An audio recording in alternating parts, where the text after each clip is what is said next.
ആ ഓക്കെ നിർത്തിക്കാം. എത്ര ഏട്ടാ? 90 രൂപ. മീറ്റർ ജപ്പാൻ്റെ ഉള്ളോ?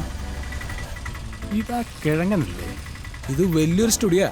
ഇവിടെ വലിയ വലിയ പല ആൾക്കാരും വരും. വലിയ വിനയൊന്നും കാണിക്കണ്ട, ആരും വില വയ്ക്കില്ല.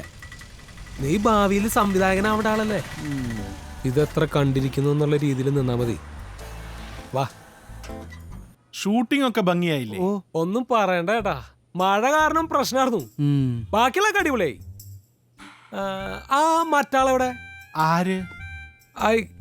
എന്താ പേര്? മാർട്ടിൻ. ആ സൗണ്ട് എഞ്ചിനീയർ മാർട്ടിൻ. ആ പുള്ളി പോയി.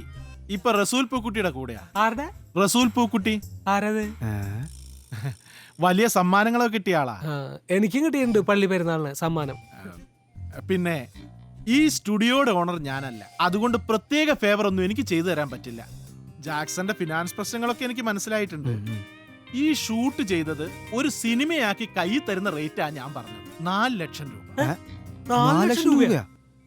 എന്തുട്ടീ പറഞ്ഞേ? ഈ സിനിമാ പിടുത്തം എന്ന് പറയുന്നത് ഇങ്ങനെയാ, വീട് പണി പോലെ. ഓരോ ഘട്ടത്തിലും നമുക്ക് തോന്നും സൺഷെയ്ഡ് ആയല്ലോ, വാർക്കയായല്ലോ. പക്ഷേ ഫിനിഷിംഗ് പണിക്ക് ആ കാശ് കൂടുതൽ. കാശ് എറിയും തോറും സൂപ്പർ ആയിക്കൊണ്ടിരിക്കും. നമ്മുടെ സിനിമ ഇപ്പൊ തന്നെ സൂപ്പർ ആയിട്ടുണ്ട്. അതെ, എന്തായാലും അത് എഡിറ്റ് ചെയ്യണം, ഡബ് ചെയ്യണം, പിന്നെ മറ്റു പ്രോസസ്സുകളൊക്കെ വേണ്ടേ?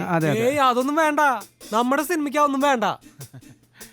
ജാക്സൺ അതിനെപ്പറ്റി ഒന്നും അറിയാത്തതുകൊണ്ടാ ഇങ്ങനെയൊക്കെ പറയുന്നത്. അതെ അതെ അതെ. ജാക്സൺ ഒരു കാര്യം ചെയ്യേ, അഡ്വാൻസ് എന്ന എഡിറ്റിംഗ് തുടങ്ങാം, പിന്നെ കയ്യിൽ പണം വരുന്നതിനനുസരിച്ച് ഓരോരോ കാര്യങ്ങൾ ചെയ്യാം. ആയിക്കോട്ടെ. അത് മതി, അത് മതി. മിക്കവാറും വേറെ ഒന്നും ചെയ്യേണ്ട വരില്ല. നമുക്ക് പടം കാണണം, അതിന്റെ ശബ്ദം കേൾക്കണം അല്ലേ? Okay okay okay.